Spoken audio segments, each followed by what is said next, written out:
1947 August 15ರಂದು ಭಾರತಕ್ಕೆ ಸ್ವಾತಂತ್ರ್ಯ ಸಿಕ್ತು. ಇದು ನಮ್ಮೆಲ್ಲರಿಗೂ ಗೊತ್ತಿರುವಂತಹ ವಿಷಯ. ಆದರೆ ಮೊದಲ ಸ್ವಾತಂತ್ರ್ಯ ದಿನಾಚರಣೆಯಲ್ಲಿ ಮಹಾತ್ಮ ಗಾಂಧಿಯೇ ಇರಲಿಲ್ವಂತೆ.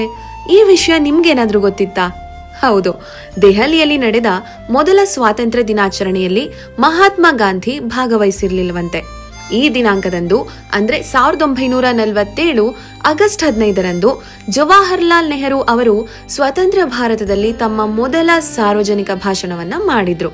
ಆದಾಗ್ಯೂ ಆ ನಿರ್ದಿಷ್ಟ ದಿನದಂದು ಮಹಾತ್ಮ ಗಾಂಧೀಜಿ ಗೈರಾಗಿದ್ರು. ಯಾಕಂದ್ರೆ ಅಂದು ದೇಶ ವಿಭಜನೆಯ ಹೆಸರಲ್ಲಿ ದೇಶದಲ್ಲಿ ನಡೆಯುತ್ತಿದ್ದ ಹಿಂದೂ ಮುಸ್ಲಿಂ ಹಿಂಸಾಚಾರವನ್ನು ನಿಲ್ಲಿಸಲು ಗಾಂಧೀಜಿ ಪಶ್ಚಿಮ ಬಂಗಾಳದ ಕೋಲ್ಕತ್ತಾದಲ್ಲಿ ಉಪವಾಸವನ್ನ ಮಾಡುತ್ತಿದ್ದರಂತೆ. ಸಂಭ್ರಮದ ಬದಲು ಜನರ ನಡುವೆ ಶಾಂತಿ ತರಲು ಗಾಂಧೀಜಿ ಪ್ರಯತ್ನ ಪಡ್ತಾ ಇದ್ರು. ಗಾಂಧೀಜಿ ಹೇಳಿದಂತೆ, ಶಾಂತಿ ಇಲ್ಲದೆ ಸ್ವಾತಂತ್ರ್ಯ ಸಂಪೂರ್ಣವಾಗುವುದಿಲ್ಲ ಎಂದು. ಈ ವಿಷಯ ನಿಮ್ಗೇನಾದ್ರೂ ಗೊತ್ತಿತ್ತಾ? ಕಾಮೆಂಟ್ ಸೆಕ್ಷನ್ ಅಲ್ಲಿ ತಿಳಿಸಿ.